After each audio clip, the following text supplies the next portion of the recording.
20 de fevereiro de 1943, ao norte da passagem de Kazarin, na Tunísia. O relatório da batalha jamais conseguiria capturar por completo o que os comandantes de tanques alemães testemunharam naquela manhã. Tanques Sherman americanos executando manobras que desafiavam tudo o que a doutrina da Wehrmacht dizia ser possível, sem sinais visuais.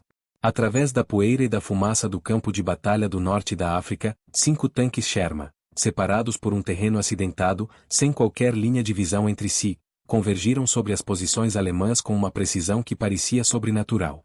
Sem bandeiras. Sem sinalizadores. Sem mensageiros correndo entre os veículos.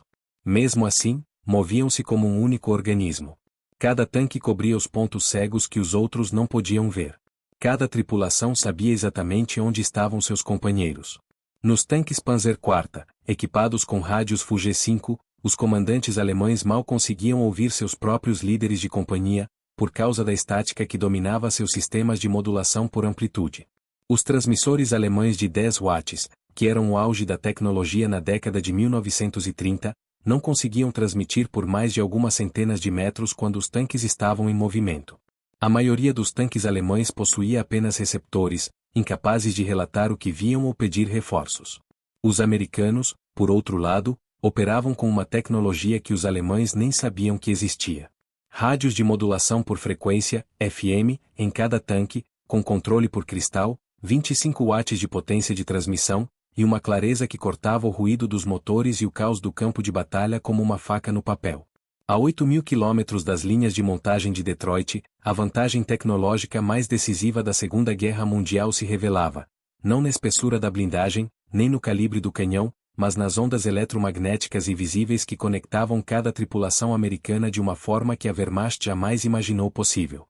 A transformação começou em 22 de julho de 1941, quando o Exército dos Estados Unidos padronizou os rádios do Corpo de Sinalização, modelos SCR-508, SCR-528 e SCR-538, para todos os tanques médios. Enquanto as forças alemãs avançavam pela União Soviética com táticas que dependiam da comunicação entre veículos de comando, engenheiros americanos da Galvin Manufacturing Company, que mais tarde se tornaria a Motorola, aperfeiçoavam a tecnologia FM, algo que tornaria os sistemas alemães obsoletos. A equipe de engenharia incluía Daniel Noble, que concebeu a aplicação da tecnologia FM em veículos militares, e Henrik Magnuski, o engenheiro de radiofrequência principal, que resolveu os desafios técnicos de instalar eletrônicos avançados no ambiente hostil de um tanque. A criação deles pesava 82 kg e transformou cada tanque Sherman em um nó da primeira rede de batalha do mundo.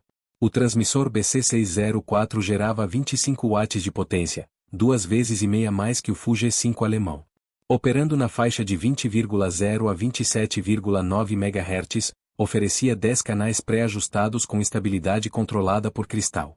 Os 2 receptores BC603 do sistema SCR-508 permitiam aos comandantes monitorar múltiplas frequências simultaneamente, uma capacidade que se mostraria decisiva em combate.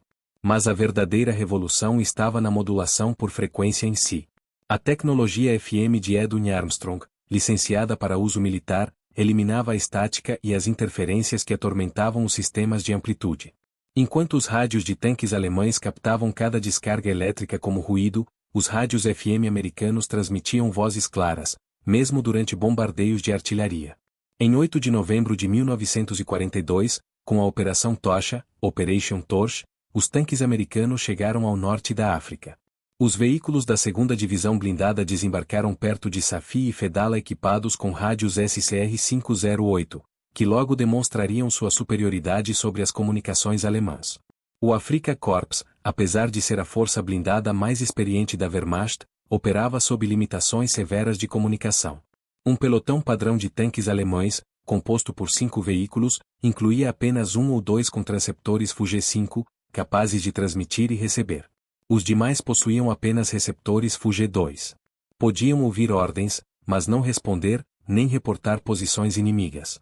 Os pelotões de tanques alemães funcionavam sob uma hierarquia rígida, enquanto os americanos, conectados em rede, lutavam como uma mente coletiva, um exército que podia pensar, reagir e vencer em tempo real. O líder do pelotão transmitia ordens que os tanques subordinados reconheciam por ações, não por palavras. Quando os tanques de comando eram destruídos, facilmente identificáveis por suas múltiplas antenas, todo o pelotão perdia a coordenação. Essa vulnerabilidade se tornaria catastrófica contra as forças americanas, onde cada tanque podia assumir as funções de comando. A Batalha do Passo de Kasserine, 14 a 24 de fevereiro de 1943. Foi ali que ocorreu a primeira grande demonstração da superioridade dos rádios americanos. Embora tenha sido, taticamente, uma vitória alemã, a batalha revelou capacidades que deixaram os observadores da Wehrmacht atônitos. Durante os combates caóticos, unidades dispersas da 1ª Divisão Blindada dos Estados Unidos mantiveram coordenação através de 80 quilômetros de campo de batalha. Tripulações que nunca haviam se encontrado antes conseguiram coordenar ataques, avisar umas às outras sobre ameaças e chamar apoio de artilharia, tudo através de comunicações em FM incrivelmente claras. As unidades de inteligência de sinais alemãs interceptaram transmissões americanas e observaram uma clareza e coordenação excepcionais. A seção de inteligência da 10ª Divisão Panzer relatou que as unidades americanas mantinham comunicação em distâncias nas quais os rádios alemães produziam apenas estática. Mais alarmante ainda foi a constatação de que cada tanque americano parecia capaz de transmitir, não apenas os veículos de comando. Os rádios Fu-G5 alemães, operando em modulação por amplitude, na faixa de 27,0 a 33,3 MHz, sofriam limitações fundamentais. O transmissor de 10 watts mal conseguia atingir 2 a 3 km em condições ideais, reduzindo-se a poucas centenas de metros quando os veículos estavam em movimento. Cada vela de ignição, cada motor elétrico, cada movimento de esteira gerava interferência que os sistemas não conseguiam filtrar. A superioridade FM se prova nas montanhas da Itália, setembro de 1943. Com a chegada das forças americanas à Itália, esperava-se que o terreno montanhoso anulasse a vantagem dos rádios. Mas ocorreu o oposto. A tecnologia FM se mostrou ainda mais valiosa em condições que tornavam os rádios alemães praticamente inúteis. O sistema SCR-508, com sua modulação por frequência, lidava muito melhor com as interferências de múltiplos caminhos causadas pelos vales montanhosos. Os tanques americanos conseguiam coordenar movimentos em terrenos onde os sinais visuais eram impossíveis, enquanto os rádios alemães falhavam completamente durante o avanço em direção a Cassino. As unidades blindadas americanas exibiam capacidades que desafiavam toda a doutrina alemã. Pelotões de tanques separados por cordilheiras sincronizavam ataques com precisão, algo que a doutrina da Wehrmacht dizia ser possível somente com contato visual. Os relatórios pós-ação da 1ª Divisão Blindada descreviam coordenação rotineira em distâncias onde os rádios alemães só geravam ruído. 6 de junho de 1944, dia D, a chegada à Normandia. Quando os tanques Sherman desembarcaram das embarcações de assalto em Normandia, seus rádios SCR-508 mantinham contato direto com o apoio naval, algo impossível com a tecnologia alemã. Mas as batalhas nos campos cercados por Seebes e Gerows revelaram uma falha crítica. Os rádios dos tanques não conseguiam se comunicar com os rádios da infantaria, que operavam em faixas diferentes. Os rádios da infantaria, SCR-300, funcionavam entre 40,0 e 48,0 MHz, incompatíveis com a faixa de 20,0 a 27,9 MHz dos tanques. Essa lacuna de comunicação se mostrou fatal em combates como os de Bocage, onde a infantaria alemã com Panzerfaust conseguia se aproximar dos tanques americanos sem que a infantaria aliada pudesse avisá-los. A solução engenhosa americana. Em poucas semanas, os americanos resolveram o problema. As tripulações dos tanques montaram telefones de campo E8 dentro de caixas de munição soldadas na parte externa dos tanques, conectadas diretamente ao sistema interno de comunicações. Durante a Operação Cobra, 25 a 30 de julho de 1944, essa modificação simples revolucionou a cooperação entre tanques e infantaria. A 2ª Divisão Blindada, comandada pelo general Edward H. Brooks, coordenou mais de 200 tanques Sherman através de redes de rádio que permitiram um controle de campo de batalha sem precedentes. Os defensores alemães da divisão Panzerlehr enfrentaram um inimigo que parecia ter consciência sobrenatural do campo de batalha. Os tanques americanos respondiam instantaneamente a ameaças relatadas por outras unidades a quilômetros de distância. Bombardeios de artilharia eram coordenados por rádio e atingiam os alvos em poucos minutos. O contraste com as capacidades alemãs era brutal. A Panzerlehr, outrora a divisão blindada de elite da Alemanha, havia sido reduzida à pobreza comunicacional. A maioria dos tanques operava sem rádios, dependendo de sinais visuais em terrenos onde a visibilidade raramente ultrapassava 100 metros. Os poucos rádios que funcionavam sofriam com interferências constantes e alcance limitado, o que tornava a coordenação praticamente impossível. A ironia da história. A Alemanha havia sido a pioneira no uso de rádios em guerra blindada. Heinz Guderian, o arquiteto da Blitzkrieg, havia insistido no uso de rádios nos tanques desde a década de 1920. Seu livro Achtung, Panzer, publicado em 1937, destacava a comunicação como essencial para as operações blindadas. Guderian desenvolveu sistemas de rádio que permitiam aos oficiais de tanques coordenar ataques em tempo real. Ele compreendia que avanços rápidos de blindados exigiam comunicações confiáveis. Mas em 1943, a própria indústria de tanques alemã não conseguia mais produzir rádios suficientes para cumprir a doutrina de Guderian. As estatísticas de produção alemãs revelam a crise. Em 1943, a Alemanha fabricou cerca de 5.700 tanques médios, mas menos de 2.000 transceptores Fugger. Muitos desses rádios foram destinados a veículos de comando e canhões de assalto, deixando as unidades comuns sem qualquer equipamento de comunicação. E no leste, a situação era ainda pior. As forças blindadas soviéticas enfrentavam miséria comunicacional ainda maior. O lendário T-34, apesar de ser o tanque aliado mais produzido, normalmente entrava em combate sem rádio algum. A doutrina soviética dependia de sinais com bandeiras e planos pré-batalha, o que resultou em catástrofes contra as forças alemãs em 1941. Em 1943, o Programa de Empréstimo e Arrendamento, Led-Lease, trouxe algum alívio. Rádios americanos, incluindo conjuntos SCR-508, foram instalados em tanques de comando soviéticos. Mas mesmo no final da guerra, apenas cerca de 25% dos tanques soviéticos possuíam rádios.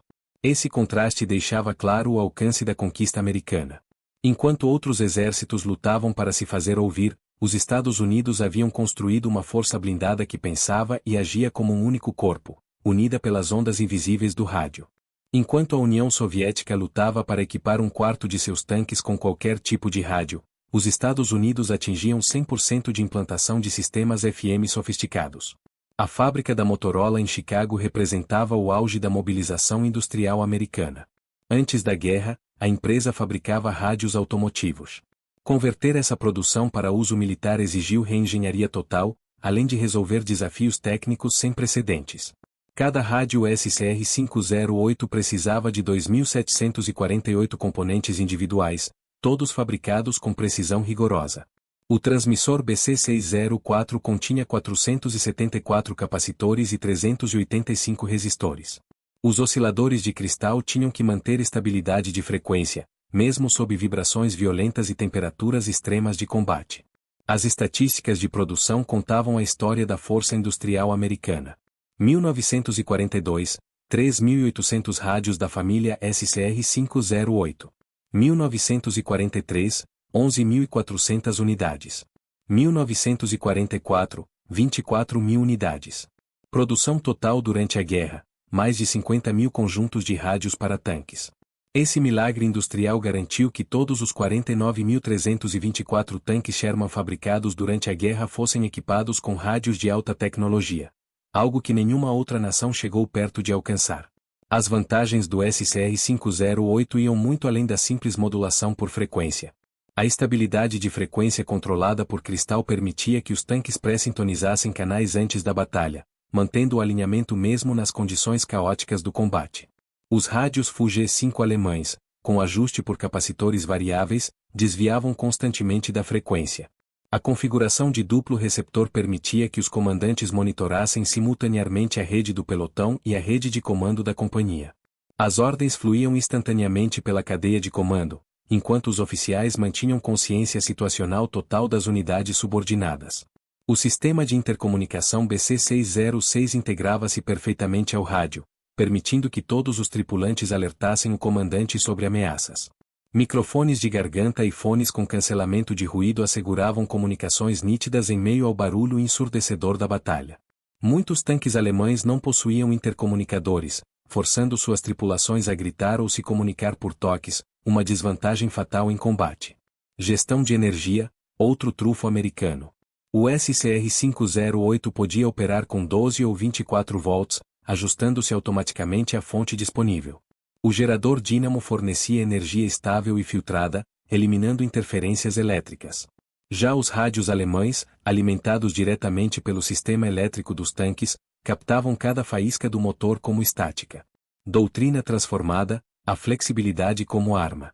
A implantação universal dos rádios revolucionou a doutrina blindada americana. A estrutura de comando de combate, com forças-tarefa flexíveis, montadas conforme a missão, dependia inteiramente de comunicações confiáveis. Os comandantes americanos podiam formar grupos táticos improvisados de diferentes unidades, sabendo que poderiam se coordenar facilmente graças aos rádios compatíveis. Essa flexibilidade confundia completamente os comandantes alemães, acostumados a estruturas rígidas impostas pelas limitações de comunicação. A Batalha de Harcourt, setembro de 1944. A vitória das ondas de rádio. Na França, a 4ª Divisão Blindada Americana enfrentou várias brigadas Panzer equipadas com superiores tanques Panther. Os alemães tinham todas as vantagens, blindagem mais espessa e maior poder de fogo, mas a coordenação via rádio americana foi decisiva. Cada tanque Sherman podia reportar posições inimigas instantaneamente. Os caça-tanques recebiam informações de alvos invisíveis aos seus olhos. Os observadores de artilharia, em tanques de comando Sherman, chamavam bombardeios devastadores em questão de minutos. Durante 3 semanas de combates, a 4ª Divisão Blindada destruiu 281 veículos blindados alemães, perdendo apenas 41 Shermans, uma proporção de 7:1, impossível de explicar apenas por especificações técnicas. Os alemães nunca entenderam o porquê. Ao longo da guerra, a inteligência alemã falhou em compreender o significado da superioridade comunicacional americana. Relatórios de combate mencionavam a coordenação dos americanos, mas atribuíam isso ao treinamento, não à tecnologia. Um relatório capturado, de setembro de 1944, dizia: as unidades de tanques americanas demonstram boa disciplina e coordenação de rádio. Isso parece resultar de treinamento extensivo e procedimentos rígidos. O relatório não percebia a verdadeira vantagem tecnológica. Os alemães continuaram mirando nos supostos tanques de comando, baseando-se nas antenas visíveis, sem saber que cada Sherman podia comandar. Planejavam emboscadas acreditando que os americanos perderiam coordenação ao se dispersarem, sem entender que o contato por rádio mantinha a coesão das unidades mesmo sem linha de visão.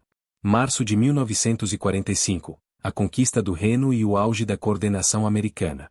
À medida que as forças americanas se aproximavam do Reno, sua superioridade de comunicação atingia o auge. A captura da ponte de remagem demonstrou a velocidade do comando americano. Quando a 9ª Divisão Blindada encontrou a ponte Ludendorff ainda intacta, os relatórios de rádio chegaram ao quartel-general do 1º Exército em poucos minutos. Dentro de 1 hora, divisões em toda a frente já estavam se movendo para explorar a oportunidade.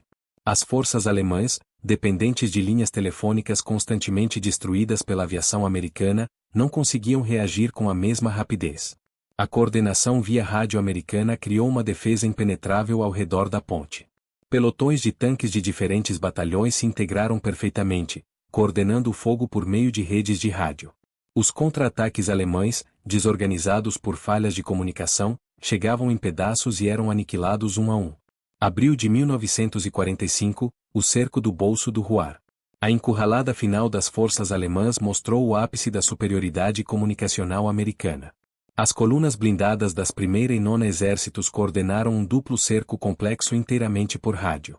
Dentro do Bolso, 325.000 soldados alemães ficaram presos, em parte porque suas comunicações haviam colapsado. Caças-bombardeiros americanos, guiados por controladores aéreos avançados com rádios, destruíram sistematicamente os nós de comunicação alemães. As unidades da Wehrmacht perderam contato com os quartéis-generais e entre si. As últimas mensagens do Marechal Walter Model, antes de perder comunicação, revelavam o desespero alemão. Sem contato com unidades adjacentes. Sem comunicação com o comando superior. Continuamos lutando, mas coordenação é impossível. A experiência psicológica da guerra blindada mudou para sempre. A superioridade de rádio americana não apenas decidiu batalhas, mas também transformou a experiência humana da guerra. Enquanto os tanquistas alemães lutavam isolados e cegos, os tripulantes americanos sentiam-se conectados, parte de um todo consciente, invisível, mas real. Cada voz clara no fone, cada comando instantâneo, dava forma a uma confiança coletiva. E naquele mundo de aço e fogo, a verdadeira arma decisiva não era o canhão. Era a comunicação. As tripulações americanas lutavam com a certeza de que nunca estavam sozinhas. Mesmo quando fisicamente isoladas, permaneciam conectadas pelas ondas de rádio. As tripulações dos tanques alemães, por outro lado, viviam o oposto, um isolamento profundo. Incapazes de se comunicar, lutavam batalhas individuais dentro de combates muito maiores. Otto Carius, um dos comandantes de tanques mais bem-sucedidos da Alemanha, escreveu em suas memórias, Tigres na Lama, Tigers in the Mud, sobre as dificuldades de operar com comunicações limitadas, embora tenha se concentrado mais nos aspectos táticos do que na própria lacuna tecnológica. As implicações estratégicas iam muito além de batalhas isoladas. Os avanços americanos entre 1944 e 1945 mantiveram seu ritmo em parte graças à coordenação via rádio, algo que as forças alemãs nunca conseguiram igualar. A corrida do Terceiro Exército através da França dependia de redes de rádio que garantiam o controle em distâncias de centenas de quilômetros. Os comandantes alemães subestimavam constantemente as capacidades americanas, simplesmente porque não conseguiam conceber o nível de superioridade comunicacional que os Estados Unidos possuíam. Heinz Guderian, em seu papel de inspetor-geral das tropas blindadas, reconheceu o problema, mas não foi capaz de solucioná-lo. Em um memorando de dezembro de 1944, ele admitiu que a coordenação americana anulava as vantagens alemãs em qualidade de tanques. Após a rendição alemã, equipes de inteligência técnica americana analisaram os equipamentos capturados e confirmaram o que a experiência de combate já sugeria. Os tanques alemães frequentemente possuíam melhor blindagem e armamento, mas comunicações catastróficas. O relatório técnico número 176 do Exército dos Estados Unidos concluiu que o equipamento de comunicações dos tanques alemães estava cerca de 5 anos atrás dos sistemas americanos. A ausência de modulação por frequência, FM, a distribuição limitada de rádios e a baixa filtragem elétrica criaram vulnerabilidades críticas. Os avaliadores soviéticos chegaram às mesmas conclusões. Com acesso a equipamentos alemães capturados, o Exército Vermelho decidiu copiar os projetos de rádios americanos, e não os alemães, para o desenvolvimento de suas comunicações no pós-guerra. Estatísticas que revelam a magnitude da conquista americana. Produção de rádios americanos, SCR 508528538 mais de 50 mil unidades. Produção de tanques Sherman, 49.324 unidades. Taxa de implantação de rádios, 100%.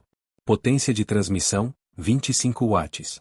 Estabilidade de frequência, controlada por cristal, 0,01%. Alcance em movimento, 11 km. Alcance parado, 16 a 24 km. Comparativo com os rádios alemães, Fuge-5. Produção, cerca de 6.000 unidades. Tanques médios pesados produzidos, aproximadamente 12.000. Taxa de implantação total, 20%. Potência de transmissão, 10 watts. Estabilidade de frequência, variável, 1%. Alcance em movimento, 0,8 a 1,5 km. Alcance parado, 3 a 5 km. Tempo médio para coordenar fogo. Americano, 3-5 minutos. Alemão, 15-30 minutos. Coordenação total. Americana, 100%. Alemã, 20%. O legado do SCR-508, a base da guerra blindada moderna. A superioridade dos rádios dos tanques Sherman estabeleceu os princípios que ainda hoje regem a guerra de blindados. Os modernos tanques de batalha principais, MBTS, utilizam sistemas de comunicação que descendem diretamente do SCR-508, digitais, e não analógicos, mas baseados nos mesmos fundamentos. Implantação universal e coordenação confiável. A Bundeswehr, reconstruída na década de 1950, priorizou as comunicações aprendendo com as lições da Segunda Guerra Mundial. Todo tanque Leopard fabricado carrega sistemas de rádio completos e integrados. Um manual de treinamento da Bundeswehr afirma explicitamente: a derrota de tanques alemães superiores por veículos americanos inferiores, mas com rádios superiores, ensina que a dominância da informação supera a superioridade da plataforma. As guerras modernas confirmaram essa lição. Em 1991, durante a Guerra do Golfo, as forças da coalizão, com comunicações superiores, aniquilaram os exércitos iraquianos, que possuíam tanques soviéticos individualmente superiores, mas com rádios inferiores. Em 2003, as forças americanas voltaram a provar que a guerra centrada em rede vence a guerra centrada em plataforma. A vitória é visível no espectro eletromagnético. A história da superioridade dos rádios dos tanques Sherman representa uma vitória no espectro eletromagnético. Mais decisiva do que qualquer vantagem em blindagem ou poder de fogo. As tripulações alemãs lutaram parcialmente cegas diante dessa revolução, descobrindo tarde demais que cada tanque Sherman não era apenas um veículo de combate, mas um nó da primeira rede de campo de batalha da história. O rádio SCR-508 transformou o M4 Sherman de um tanque médio apenas adequado em um componente de um sistema de armas cooperativo. Uma rede viva que incluía todos os outros tanques americanos no campo de batalha. Essa transformação foi mais decisiva do que qualquer canhão mais potente ou blindagem mais espessa poderia ter sido. Cada tanque Sherman carregava as ferramentas da vitória, não apenas em seu canhão de 75 mm ou em sua blindagem inclinada, mas em 82 kg de equipamentos de rádio que ligavam sua tripulação a todas as outras tripulações americanas. Essa conexão criou uma inteligência coletiva. Algo que nenhum tanque alemão, por mais poderoso que fosse, poderia igualar. Os alemães aprenderam essa lição da forma mais amarga. Em Cacerine Pass, nas montanhas da Itália. Nos campos cercados da França e nas batalhas finais dentro da própria Alemanha. Os tanques americanos demonstraram coordenação que a doutrina alemã dizia ser impossível sem contato visual. Mas a Wehrmacht nunca desenvolveu uma resposta eficaz. Porque jamais compreendeu completamente o abismo tecnológico que os separava. O Marechal Wilhelm Keitel, segundo relatos, teria dito durante a rendição alemã: "Nós sabíamos como construir tanques melhores. Mas vocês sabiam como fazê-los funcionar juntos." Se a frase foi dita ou não, expressa uma verdade profunda. Os Estados Unidos não construíram apenas 49.324 tanques Sherman. Construíram 49.324 nós na primeira rede blindada do mundo. A revolução militar que os historiadores associam à guerra centrada em rede moderna. Na verdade começou em 1942, quando o primeiro tanque Sherman equipado com um SCR-508 entrou em combate. A partir desse momento, a guerra mudou para sempre. O lado com as melhores comunicações derrotaria o lado com as melhores armas. A rede venceria a plataforma. E os conectados superariam os isolados. Essa transformação, invisível aos olhos alemães, definiu o futuro da guerra moderna, mostrando que, no fim das contas, a verdadeira força não está no aço, mas na conexão. Quando os comandantes alemães finalmente compreenderam que cada tanque Sherman possuía capacidades de comunicação que a maioria dos tanques alemães não tinha, a guerra já estava, de fato, decidida. A falha da liderança militar alemã em reconhecer e se adaptar à superioridade comunicacional americana permanece como uma das grandes falhas de inteligência da Segunda Guerra Mundial. Mesmo após inúmeros combates em que a coordenação americana se mostrava avassaladora, os altos comandos da Wehrmacht nunca priorizaram resolver sua fraqueza mais crítica, a comunicação. Continuaram produzindo tanques superiores, mais blindados, mais potentes, mas que lutavam isolados. Enquanto isso, os americanos construíam tanques apenas adequados, mas que lutavam como um exército unido, sincronizado, coordenado, consciente. No fim, as ondas eletromagnéticas transmitidas pelos rádios SCR-508 se revelaram mais poderosas do que os projéteis perfurantes disparados pelos temidos canhões alemães de 88 mm. A verdadeira força não estava no aço, mas na capacidade de coordenar, de compartilhar informações instantaneamente, de lutar como um organismo único, em vez de como máquinas isoladas espalhadas pelo campo de batalha.